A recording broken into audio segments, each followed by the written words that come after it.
Viveracqua è una società consortile nata dall'accordo di collaborazione tra Acque Vicentine e Acque Veronesi, con l'obiettivo di ottimizzare le risorse, sfruttando le economie di scala e cercando di ottenere prezzi più vantaggiosi negli acquisti. Un ulteriore passo è costituito dal progetto di sistema presentato nella sala conferenze dell'ente Berico, denominato Si può fare, che coinvolge società pubbliche del territorio con un finanziamento di 300 milioni di euro, garantito dalla Banca Europea degli Investimenti, Veneto Sviluppo, la finanziaria della regione, più altri istituti di credito locali che si impegnano a far sottoscrivere i cosiddetti idrobond, ossia dei mini bond con la finalità di garantire qualità del servizio a tariffe calmierate. Le aziende chiamate in causa effettueranno investimenti infrastrutturali, cioè fognature e acquedotti, attraverso una serie di interventi nel territorio per il prossimo quadriennio, che possano tra l'altro scongiurare imbarazzanti situazioni di emergenza imputabili ad impianti vecchi e malfunzionanti.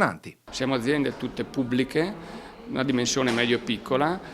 stiamo facendo molte cose assieme, dalle attività più operative, dagli acquisti comuni, dagli uffici comuni che stiamo costituendo, ad aver realizzato questo grosso progetto di finanziamento per le infrastrutture dell'idrico.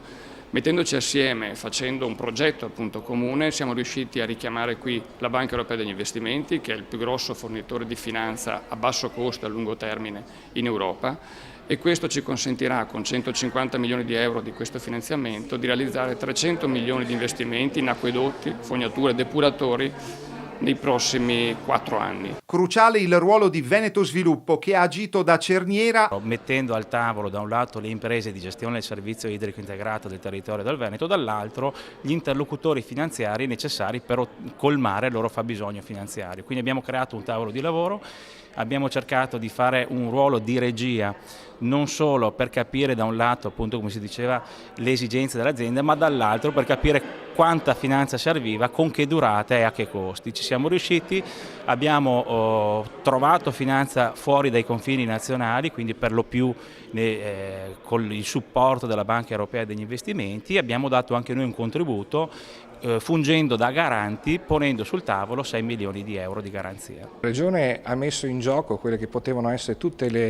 i supporti necessari per garantire quelle garanzie che la Banca BEI chiedeva proprio ai gestori per poter erogare finanziamenti fondamentali per quello che è lo sviluppo del servizio del ciclo idrico integrato in Veneto e dall'altra parte un investimento fondamentale per adeguare le reti e soprattutto gli impianti esistenti o da realizzare.